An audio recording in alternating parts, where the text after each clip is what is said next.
Well, welcome back to my channel, Mispronounced Adventures. My name's Alex, and welcome to Scotland.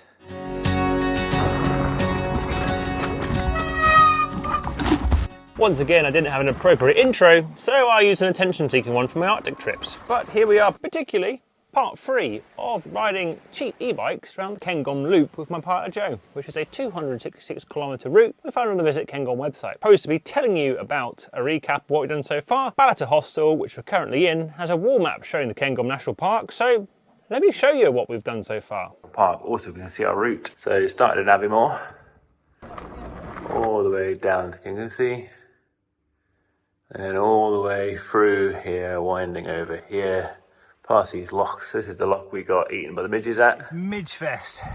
Oh. Let's just get out of here now. Over to the side to Blair Atoll, that was our first night. And then yesterday, up from there, over to here. And then yesterday's descent was going down to here. That's where we couldn't find accommodation. And we continued our way and probably camped in that corner last night.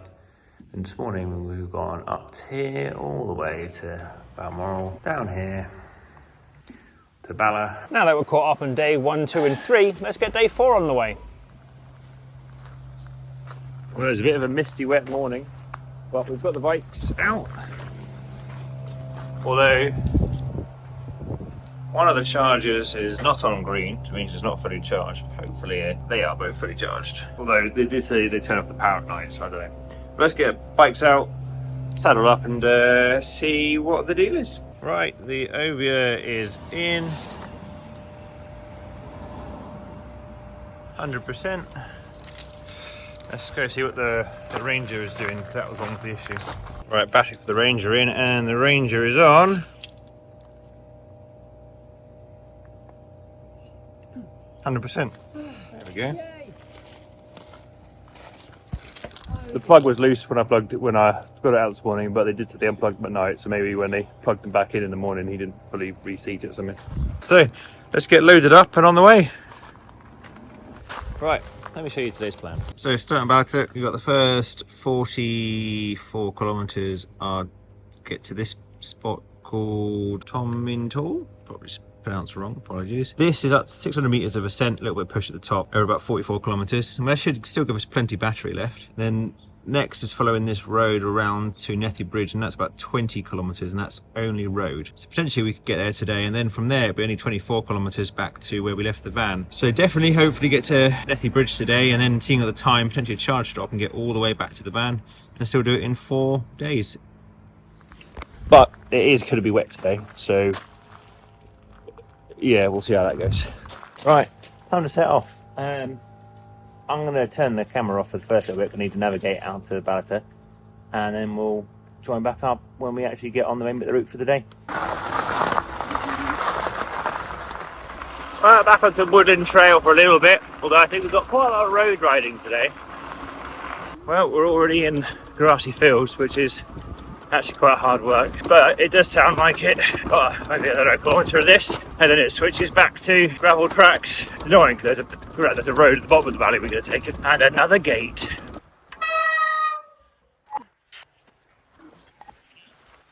Oh, it's going to be muddy.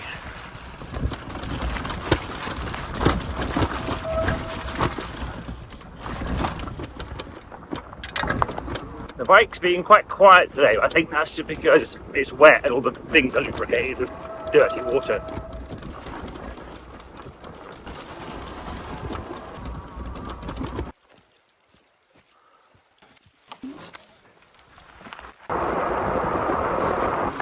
And we're back on the gravel tracks, which I think we'll be on for the next little while today.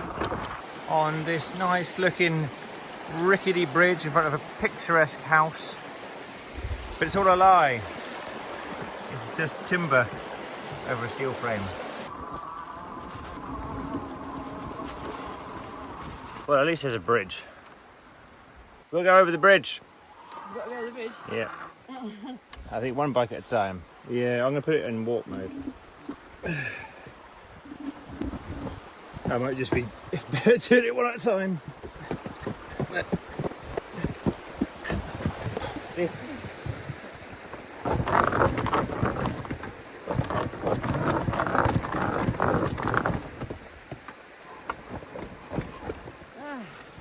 There's one bike over.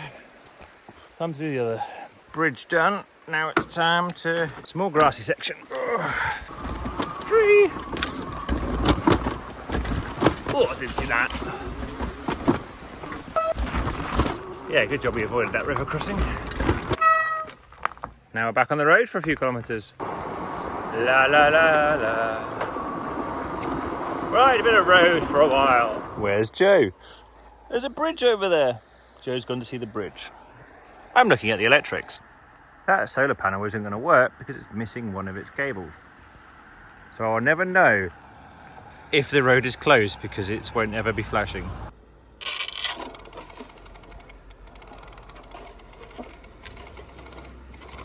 Yeah, it looks like that's sort of slightly bent.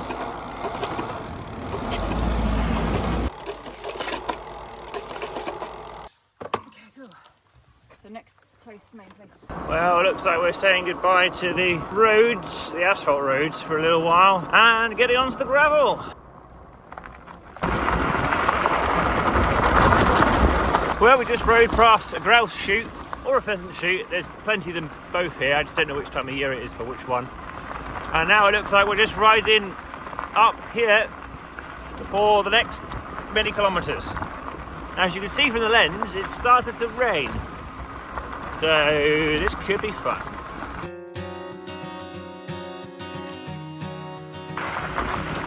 Well, this is some nice road if this could continue. Joe is going to be so excited. Oh. Cool. Oh, cool. That's a nice road. I'm gonna take it. Told you.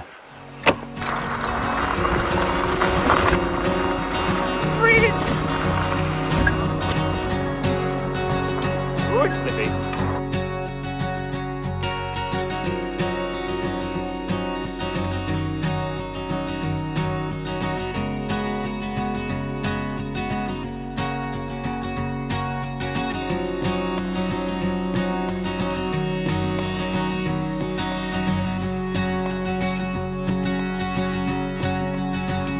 That was a bit of fun.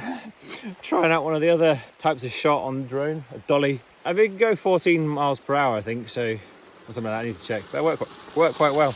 Sky. I don't know the words. This all feels very Skyfall to me. First river crossing of the day.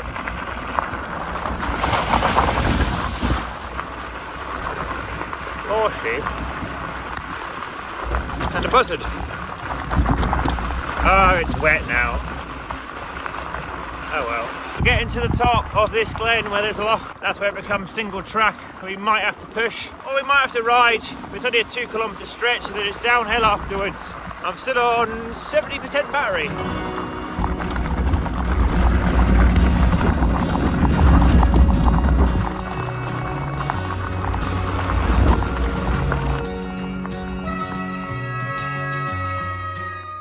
Well, we're just starting to get to the big loch. You can see that one in the distance. It is fully starting to rain now, and I think Joe is just coming up behind me. So we're starting to get to the top of the uphill, but then I think we've got to push for a little while. So that should be fun. Right, time to start down the single track. Might be a bit of pushing. I'm gonna turn the camera off for a bit, mainly as it's getting wet and the rain keeps hitting the screen and stopping it recording.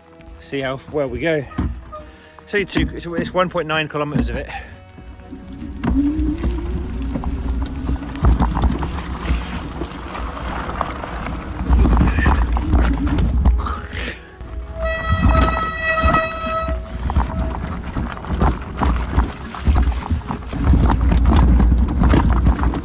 Oh my god. Love my skills.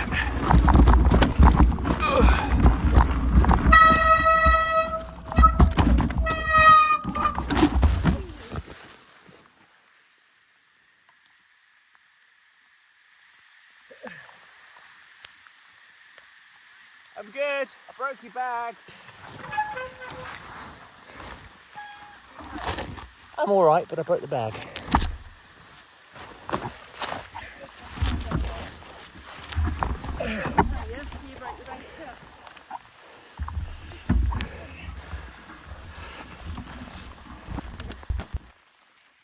The bag broke when I got catapulted over handlebars. Sorry about breaking the bag you've had for 30 years. I don't know. Maybe I'll push for a bit.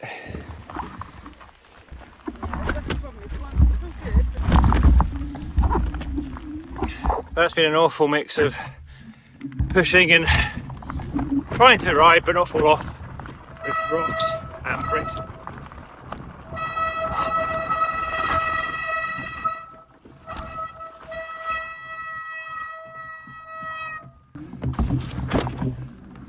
Ah shit, into the rock. Right, going on.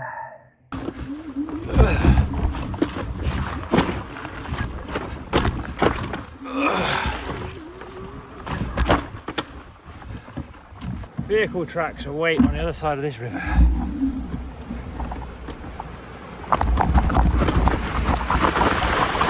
Whee! Right, well that's the single track section done and the uphill, so now downhill on forestry roads. Just midges are amassing, let's go. Yeah, we need to get around. Midges!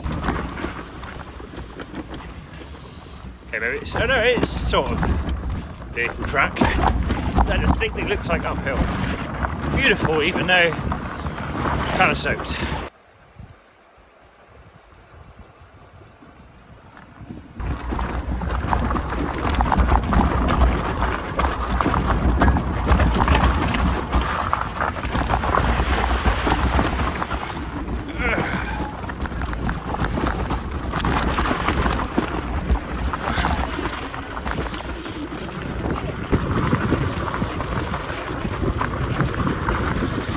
So the power station's in the purple bag and it is rattling around, which feels weird. Maybe my fault over the handlebars might have broken it. So we're gonna have a look.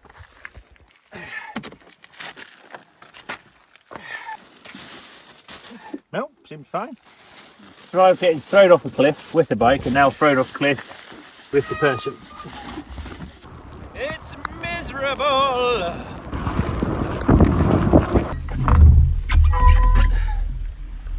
Oh.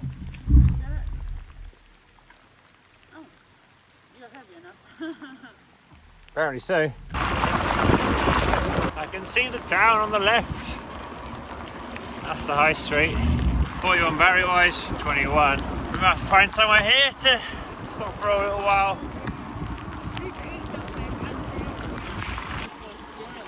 That hostel where I could just use the My feet are so wet that when I stay still for a little bit, it warms up and it feels like I've got a little spa in my shoes. Well, found a restaurant which seems they don't mind two very wet and fuzzy people to have some lunch.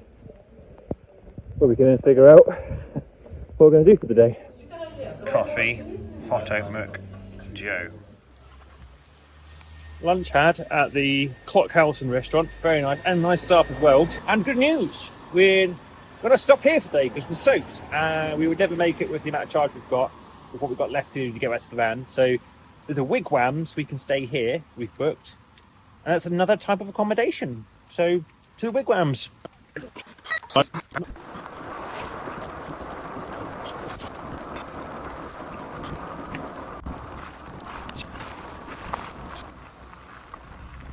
Got keys, number 7.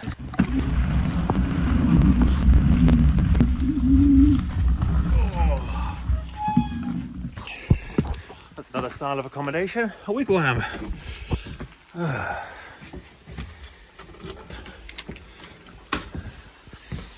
Oh, I think this will do nicely. Right. Drying room all set up in the Wigwam, kit's drying, showers had. Actually, showers not had because Joe used all of the hot water. Didn't realise it was a hot tap, so the second I got in the shower, it went cold within about 5 seconds. So one of us has had a hot shower, nice long hot shower, the other one has not. It wasn't intentional. Yeah, but everything's dry enough. And a segue to this video's partner. I like coffee.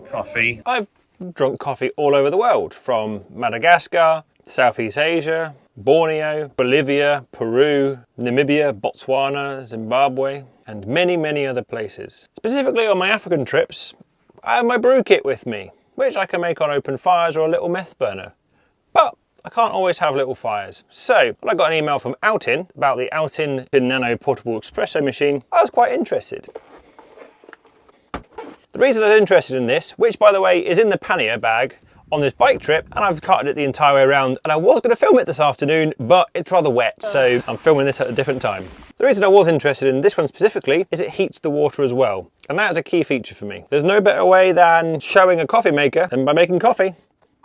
So water goes in the top, and the little tamper, and where you can put your coffee amounts in. And I'm using the grounds version. It also comes with, in the box, one for nano pods as well.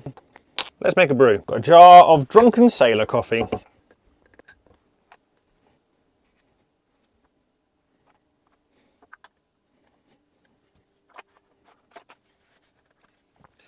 Right, let's get some water. Fill the little cup up with water. We're going to fill it to the 70ml mark. Normally you put the top back on, but I want to show you it boiling, so it's hold for 2 seconds and it starts.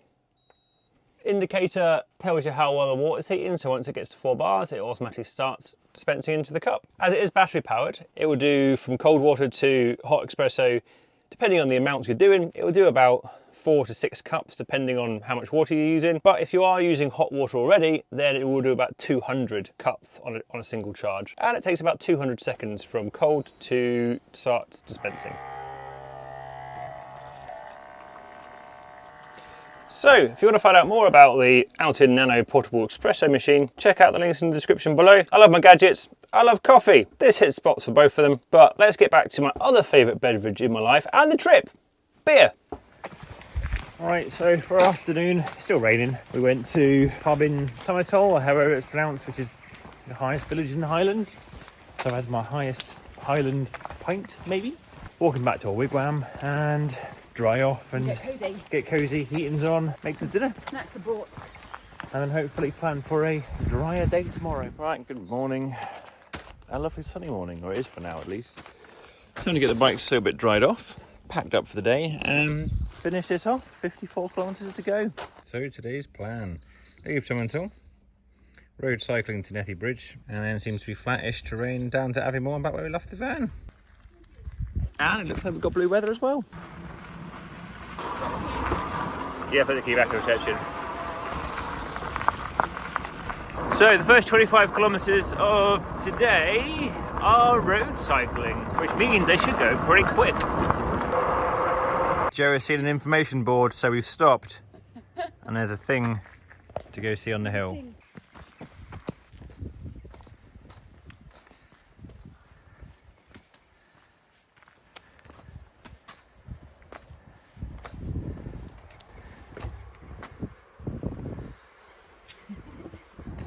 Well, it's definitely shiny, although overlooking the River Arn.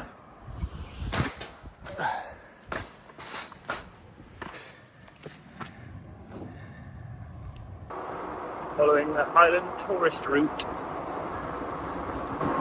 That's the first hill done, time for some downhill.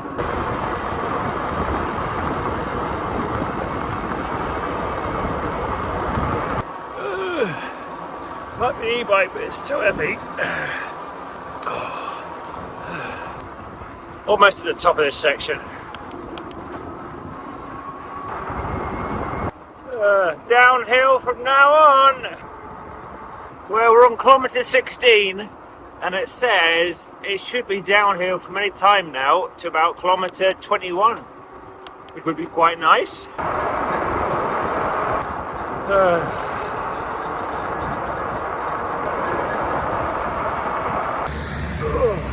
Right, well, looks like we're back on the Spain side way on some more single track. Hopefully this widens out pretty quick. Oh yeah, this looks fun.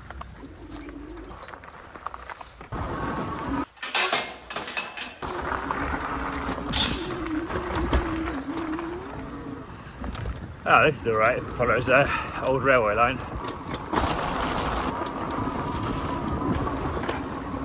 Right, quick stop off. Very easy going on the old railway line. 2.5 miles to get to Nethy Bridge. I get some breakfast or some lunch. It's only 20 past 11. Ow, you want to stop the flowers. They are pretty as well, the flowers.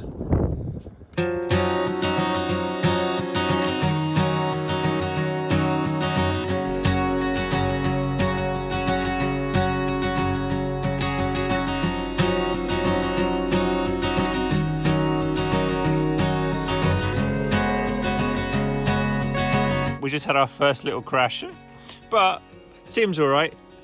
I'm just so impressed with the tracking and the dolly features of this.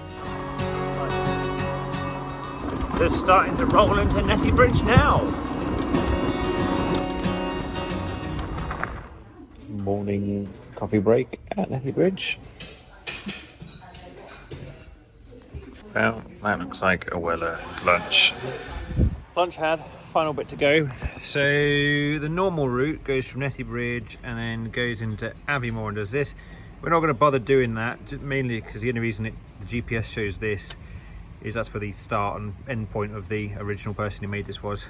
We're just going to stay on the main cycle line all the way through Aviemore and then carry on down the glen to where we left the van. We've got 25 kilometres to go.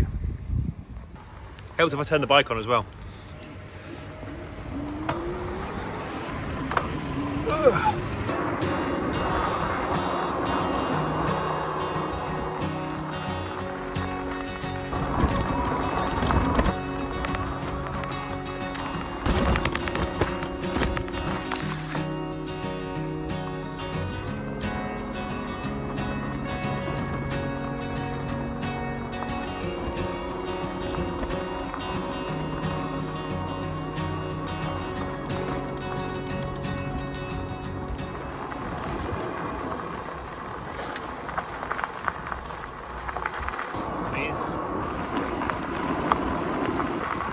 Thank you very much.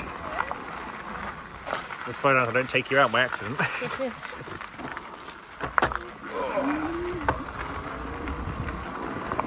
Well, this is a lovely little ending to the ride. Absolutely spectacular and nice riding as well. Right, our little deviation to avoid Aviemore is coming up, but we're going to stay on cycle route 7, the Aviemore orbital. We're going to orbit Aviemore. Right, just on the outskirts of Aviemore, as we don't need to ride through it. We're still following cycle route 7 and I think the Lochs and Glens way, which is another cycle route or route marked by an otter sticker we've seen quite a lot. Quick blast for Aviemore and then to the campsite. Jo has spotted a bridge, so she is going to go check it out. This is Aviemore train station.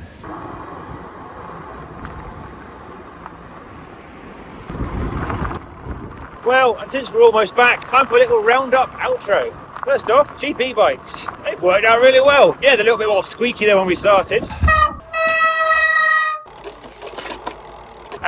My Ovia got thrown off a cliff by Jo by accident. Battery life, it worked well. For each day, I'd be able to charge up it overnight. It worked pretty well. Powerstation, again, the concept works well. You can charge that in an hour, brilliant. Whilst the bike batteries, they're about 8 hours to charge. This is why we had to stop and charge every night. If I had a second battery for each bike, I would have probably done that opposed to a power station. Just going to be far easier to carry for starters. But it does mean you need to stop overnight with power to plug them in because they take 8 hours. And fair play to the resilience of that Anker C1000 power station, which is one of my favourite power stations. It got thrown off a cliff by Jo, it went cartwheeling down, it got thrown off a cliff by me, and went cartwheeling over my head.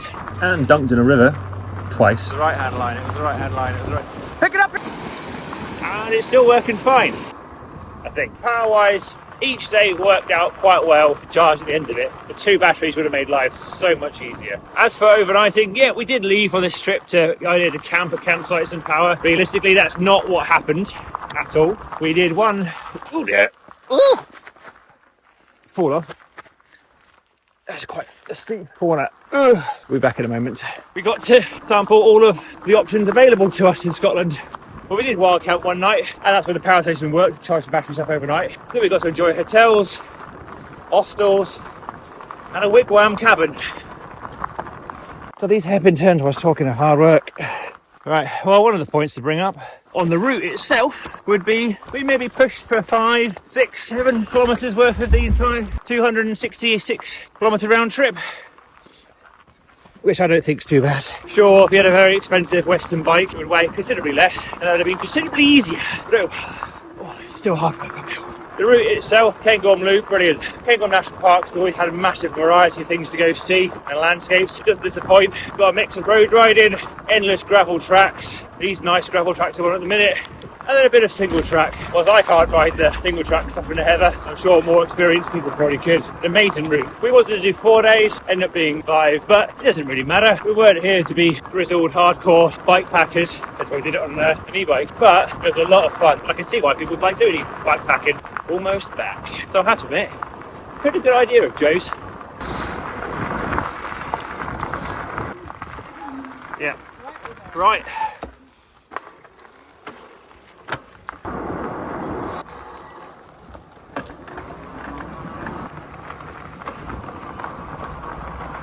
There's the Yeti.